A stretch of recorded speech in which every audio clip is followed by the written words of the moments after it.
ప్రభుత్వం కాదు, ఎడ్యుకేషన్లో ఉన్న 61 ఏజ్ ఎవరైతే గవర్నమెంట్ ఎంప్లాయీ ఉన్నారో వాళ్ళని రిక్వెస్ట్ చేస్తున్నాను, సార్ మీరే కొద్దిగా ఆలోచించండి. ఏజ్ పెంచడం వల్ల మీరు సరైన మాకు నోటిఫికేషన్ లేక మీకు ఏజ్ పంపితే మీరు హ్యాపీగా ఉంటారా?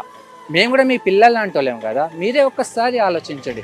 ఏజ్ తగ్గించి మాకు నోటిఫికేషన్ వస్తే మేము హ్యాపీగా ఉంటే మీరు హ్యాపీగా ఉంటారా?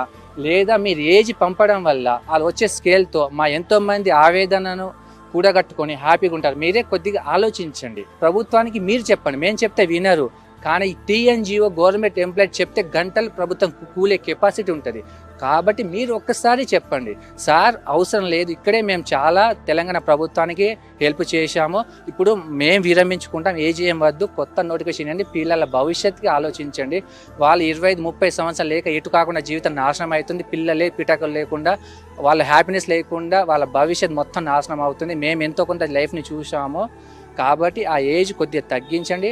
అవసరమైతే అన్ని సంఘాలు, కుల సంఘాలు కావచ్చు, బయట సొసైటీ కావచ్చు, ఇన్స్టిట్యూట్ కావచ్చు, చదువుకున్న ప్రతి విద్యార్థి, చదువుకున్న ప్రతి మనిషి దీని మీద స్పందించి ఈ నిర్ణయాన్ని వెనక్కి తీసుకోమని చెప్పండి.